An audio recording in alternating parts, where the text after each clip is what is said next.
Welcome to the 2021 International eConference on the Historical Jesus. Now, today's theme, with the exception of a couple of presentations, is all about a discussion on what's known as Jesus Mythicism. My name is Dr. Darren Slade, and I'm the president of the Global Center for Religious Research, which is hosting this year's academic conference. And one of the great things about GCRR is that you're being joined by students and scholars and specialists from all over the world, right from the comfort and safety of your own home. I want to remind everybody that there is a downloadable PDF file that was created specially for you and this conference by the Scholars Choice Organization. So 4 separate book publishers, including Baker Academic and SBL Press, have given each of you a special discount code up to 40% off to use on books related to the historical Jesus. So all you have to do is go back to the GCRR website, go back to the Historical Jesus event webpage, and click on the Scholars Choice logo that's near the top of that webpage, and you'll be able to download the PDF. And the last thing I want to talk about is the Global Center for Religious Research has established the most comprehensive international research group to study the causes, manifestations, and treatment options for those suffering from religious trauma. The GCRR has built a team of approximately 30 licensed psychiatrists, therapists, sociologists, university researchers, religion scholars, and PhD candidates from all over the world, most of whom specialize in the field of trauma research. But we have a really big problem. See, in order for victims of religious trauma to receive help, we need to arrive at a place in our culture where religious trauma is accepted as a real mental health condition. And unfortunately, the academic study of religious trauma remains in its infancy when compared to other studies in mental health. That means there are no exhaustive empirical studies to support what we've all experienced in the tens of thousands, that religious trauma exists and is a chronic problem in many religious traditions. So as it stands, really only anecdotal case studies have been published, but nothing substantially empirical. And GCRR intends to correct this gap of knowledge by offering an interdisciplinary and scientific examination of religious trauma.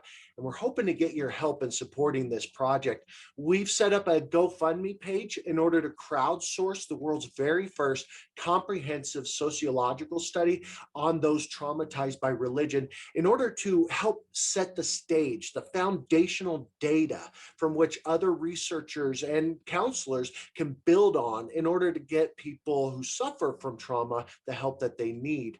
The reason we've set up a GoFundMe is because, unfortunately, all federal funding to mental health research has come to a screeching halt. And so that's why we've turned to the public for help.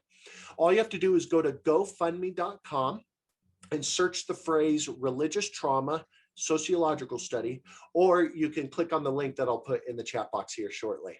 And with that said, I'd like to introduce to you my very good friend and our next presenter, Dr. Richard Carrier, and allow me to share my screen so I can present him properly. So Dr. Carrier's presentation today is entitled Historicity, Dogma or Hypothesis, a Comparison of Methods. Now, Dr. Carrier is the author of Jesus from Outer Space, Sense and Goodness Without God, The Scientists in the Early Roman Empire, and many other books, chapters, and articles. He also teaches several affordable online courses in philosophy and history every month.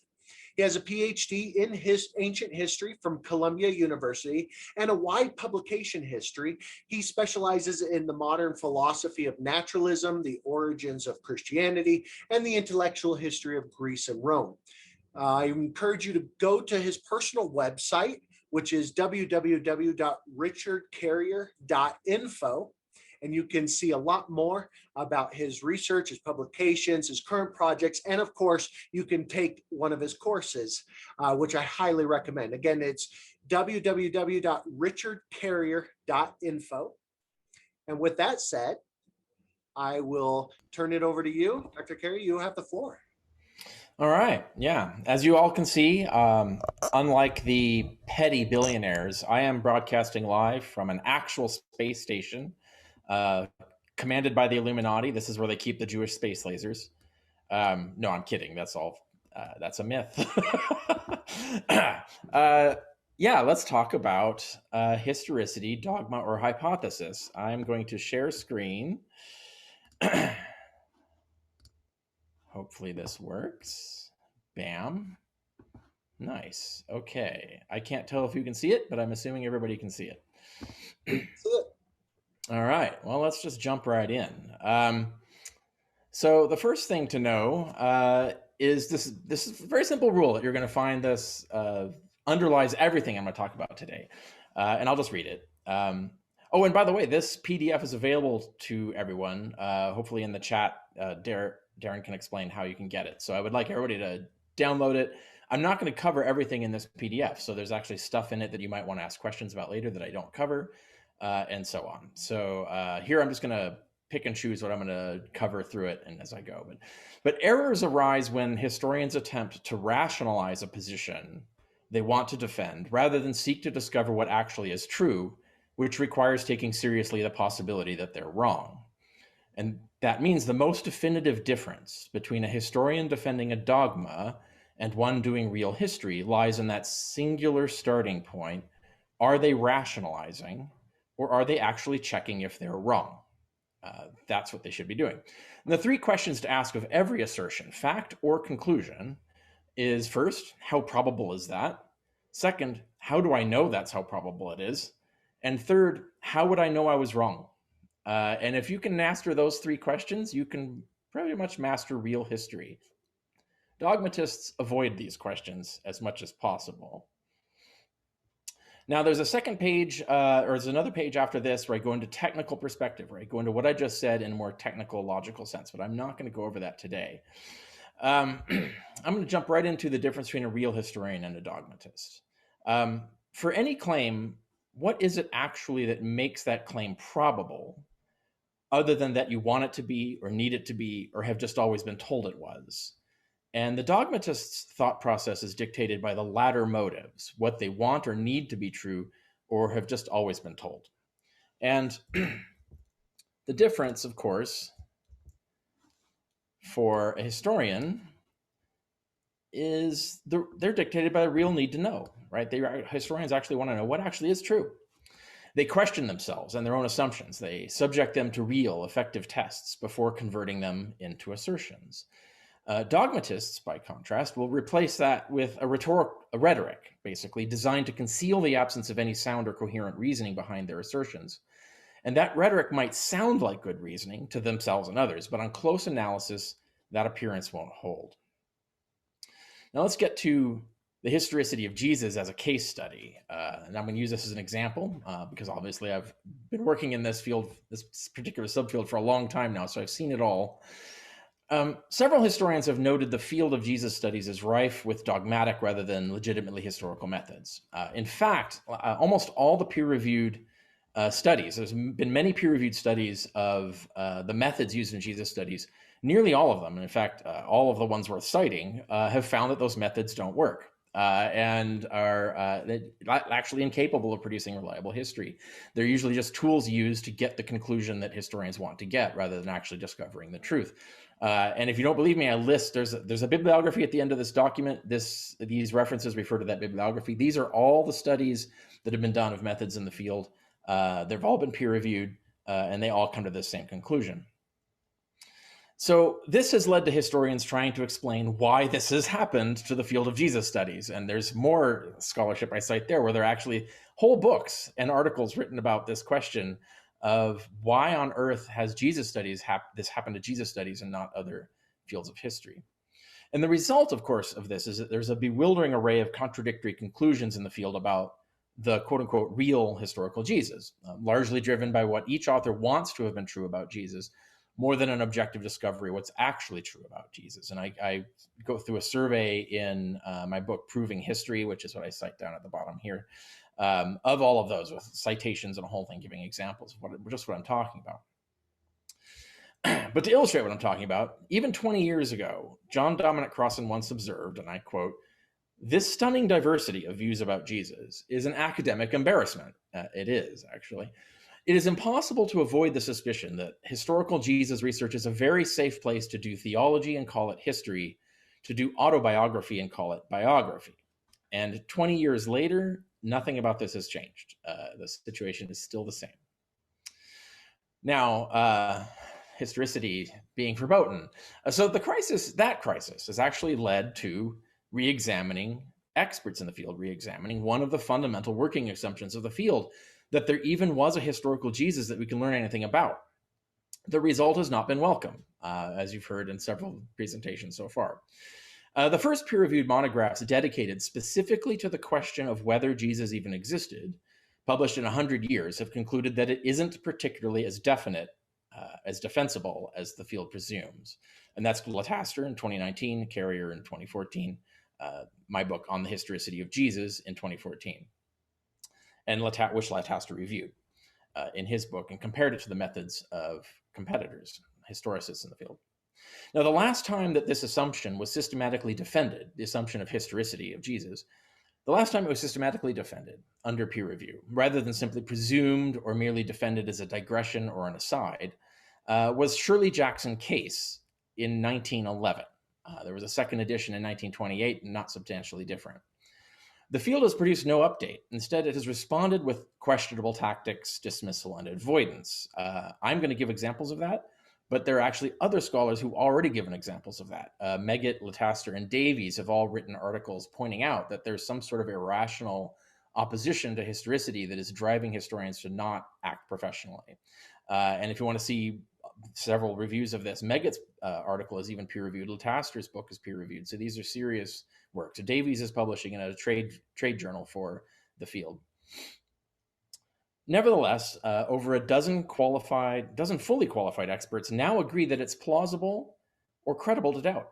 And I give, there's a link at the end of my blog or at the end of this article, the end of this PDF, that you can go to, where I keep a curated list of all the scholars who've gone on the record of saying that it's actually, yeah, there might not have been a historical Jesus. And these are real scholars with PhDs in relevant fields and the whole deal. So peer-reviewed mythicism, let's talk about that. Now, to date, the only peer-reviewed alternative account of the origins of Christianity is my book in 2014. No one else has come out with an alternative. Even Lataster's book just compares my theory with arguments for and against it. I summarized this theory in my popular book, my colloquial book that came after, which was Jesus from Outer Space, which is the shorter, colloquial, no footnotes presentation. But it actually has material in it that is not in the original academic work, because in the academic work, there are certain things you can take for granted and presume that scholars know.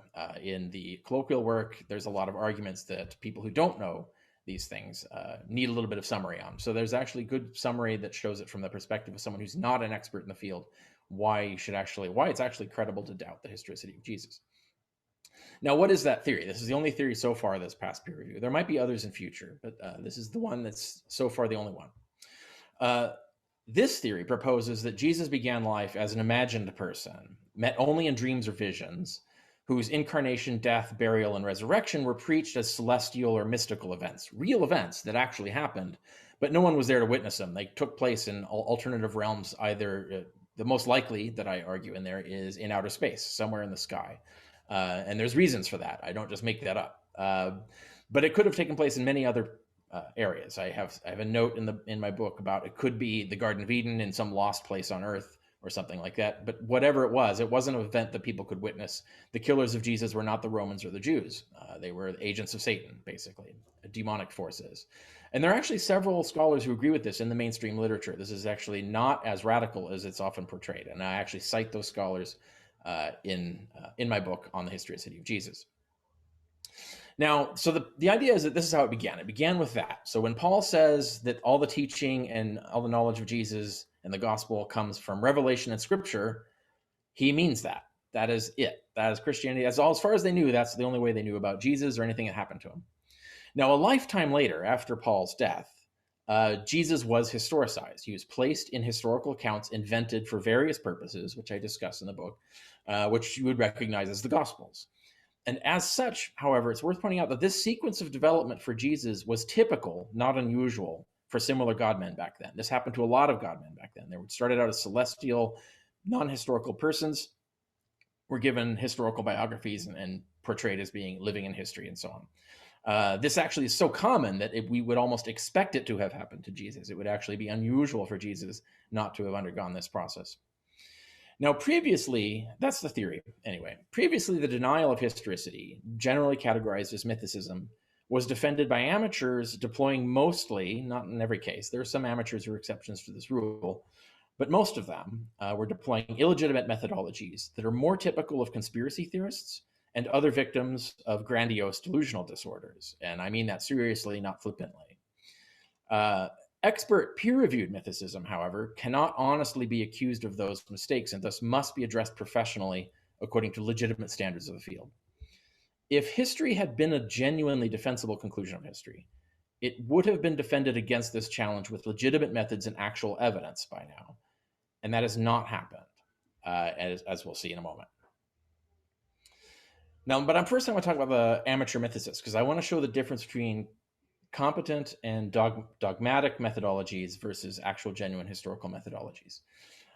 So we're going to talk about the common toolbox of amateur mythicists and Christian apologists.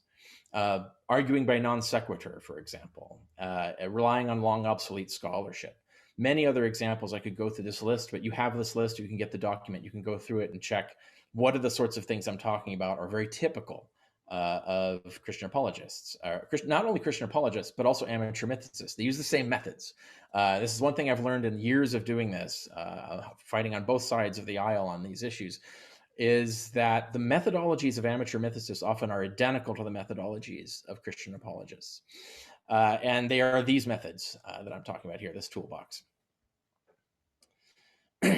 Their modus operandi, obsessively employing verificationism, looking for anything that supports or quote unquote is consistent with their theory becomes proof of their theory. And that is actually not a valid method. It's not an accepted way to do history. That might surprise you, but it's not enough to find evidence that fits your theory, because 100 theories can fit the evidence. The evidence can be fitted to many different theories. So you have to be able to figure out what evidence fits the best. And that requires more methodology than just looking for verification. Another common modus operandi is obsessively avoiding falsification. In other words, any genuine and effective test that could reveal a claim or conclusion as false, they generally don't use or even look for. So that's another red flag there. Embracing obsessive pattern matching or pattern denying. So I'd say mythicists, amateur mythicists, not all of them, but some of them, obsessively pattern match. They look for anything that connects, no matter by what specious non sequitur they can come up with. Whereas historicists who are acting like dogmatists will deny patterns that are actually legitimate, that are actually demonstrated with evidence and in a proper methodology. So you'll see the exact same flip side of the coin of either side on either side of this debate. But basically inventing any excuse to accept your theory and reject evidence for any other. That is not a valid methodology. It looks like a valid methodology, but it is not. They engage often conspiracy theory reasoning or genetic fallacies. Basically, they talk about a source's motives instead of their facts or arguments.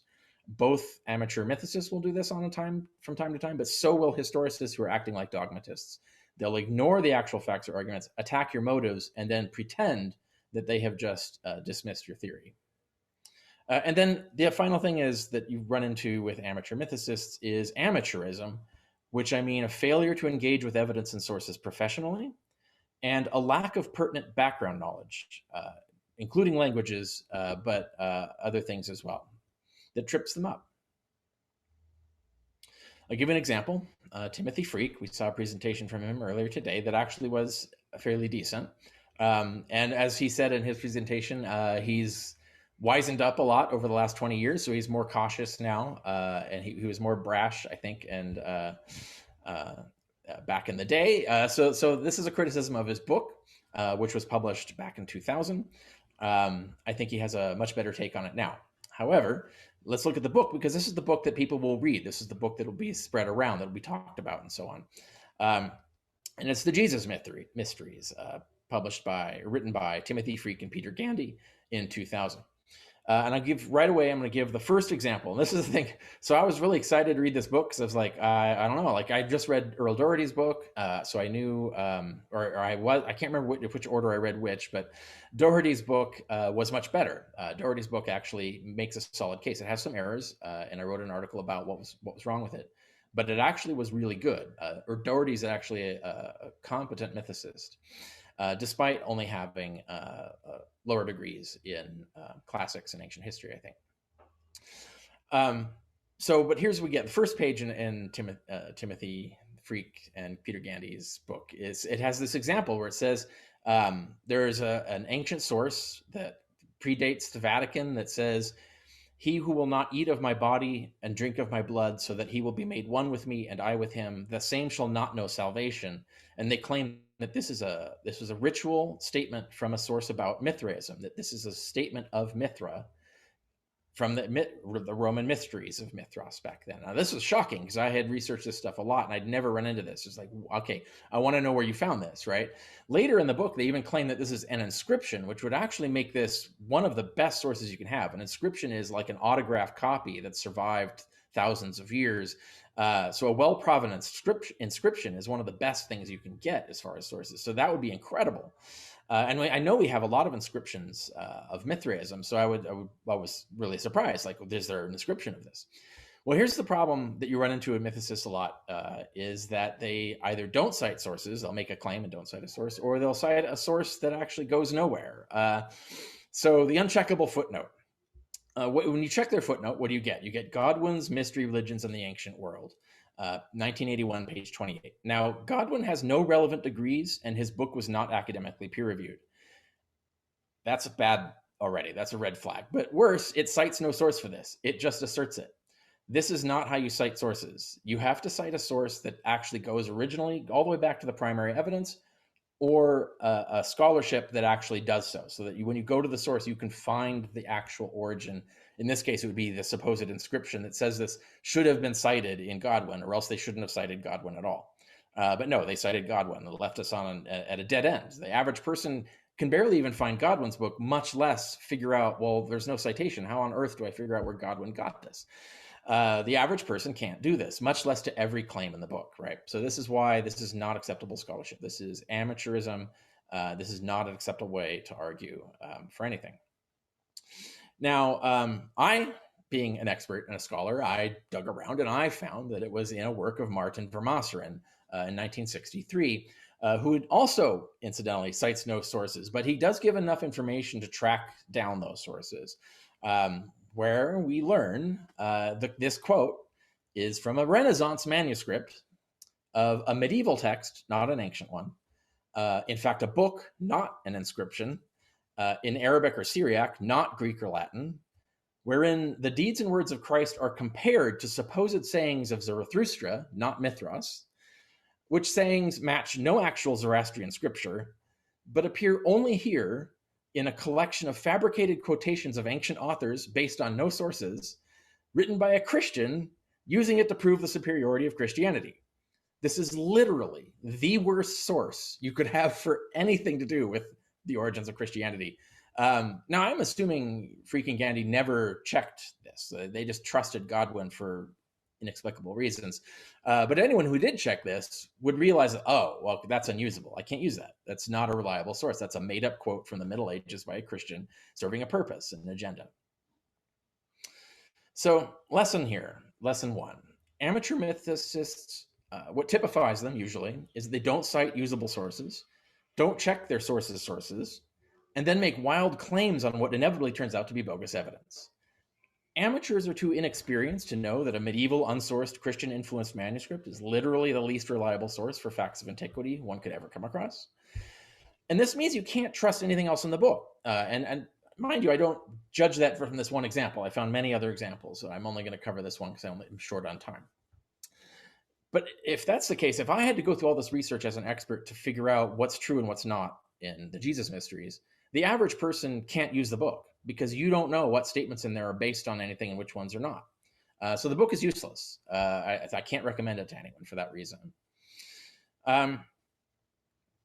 This also exemplifies the practice of relying on what I call long obsolete scholarship. It's very popular both among Christian apologists, incidentally, and amateur mythicists. It happens a lot. And then making false claims to fact by conflating conjectures with facts, or citing a really obsolete source that did that.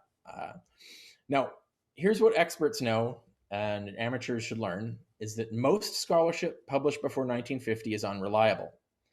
Even most before 1980 is obsolete. So you have to double check with more recent scholarship if claims then made have been upheld or replicated or overthrown. Now, amateurs fail to do this, experts don't fail to do this, and that's one of the key differences. Now, there's a lot of things that these 19th century scholars I'm talking about that you can't rely on do that are also still methods used by many amateur mythicists today. Here's some classic examples, often cited by mythicists on the internet and so on. Logan Mitchell's The Christian Mythology Unveiled, George Fraser's The Golden Bow, Kersey Graves' The World's 16 Crucified Saviors, several books by Gerald Massey, usually relating to Egypt. None of these men had any relevant qualifications, even in their own day, by the standards of their own day. They had no relevant qualifications. And they state speculations, conjectures, rumors, and unsourced assertions and leaps of judgment as if they're established facts. They just assert these things. They rarely cite their sources or rarely do so properly. In other words, a proper source is what I mentioned before, a source that will lead you, either is the primary evidence or is a source that will lead you there. They will misstate what their sources say. So when you check the source, it ends up saying something completely different than they were telling you. Or they interpret them anachronistically or incompetently or uncritically. They uncritically trust unreliable sources. Very common things. They'll disregard questions of relative causation or relative chronology and causation. So, for example, they'll simply assume facts that are tested in the 3rd century must have been true in the 1st century. That's not how it works. Or they'll assume if something came before something else, that therefore it caused it. That's not enough. That won't work. You need more evidence than that. And then they employ no method able to discern whether their assertions or conclusions are false, which, as I've started with, is the most important thing that you must do. You have to employ some method that is able to discern whether your assertions or conclusions are false. And it has to be a method that would work, not one that you've jerry-rigged to pass the test, but one that will act a really good test, a serious test. And it is by failing to be falsified by such a test that you know your theory is on the right track, that it has a probability to it. So here's a second example. Dorothy Murdoch, the late Dorothy Murdoch, she published most of her life under the pseudonym Acaria S. I'm probably mispronouncing that. So I'm going to give one example from this. And again, there are many examples. So I don't want you to imply that I only looked at this one example and dismissed the rest of her work. No, there's a lot of examples, like so many that I just gave up, basically. But this is a classic example. And this is an example that, in fact, Bart Ehrman in his book, Did Jesus Exist?, completely hosed his critique of. He responded to her amateurism with his own amateurism. And that's a story I won't tell today. You can find that on my blog. There's a link to my recap of everything Ehrman has done wrong on this issue in this PDF. You can go there and check it out and see how he completely hosed this. And there's no reason to have done so. He could have given the critique that I'm about to give now, which would have been actually the valid, correct critique.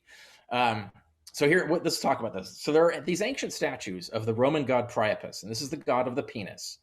Yes, the Romans had a god for everything, including the god of the penis. So there are many ancient statues we've recovered of the Roman god Priapus. And now these statues, many of these statues representing this god, are a cockerel, a male chicken, with a beak that forms into a phallus. In other words, a penis comes out of its beak, basically. Now, Dorothy Murdoch has a whole section where she claims that this is a symbol of St. Peter and the Catholic Church is hiding it, or she has a whole elaborate theory based on this. That theory is poppycock. Ehrman went after her for claiming the statue exists. He said, this is a ridiculous claim. There's no such statue. Well, that's false. The statue does exist. That's not the correct critique. The correct critique is that she's completely misinterpreting the evidence. Now, how does she get to her interpretation of the evidence? She uses amateur etymology. Cock and Peter are both slang for penis. Therefore, they must be the same. That's not the case. No such equation even existed until the 20th century and only in English. So that's really amateur way to argue. And then random associative thinking, non sequiturs and possibilitor fallacies, which means possibly this, therefore probably this. So anything that could possibly be true suddenly becomes true.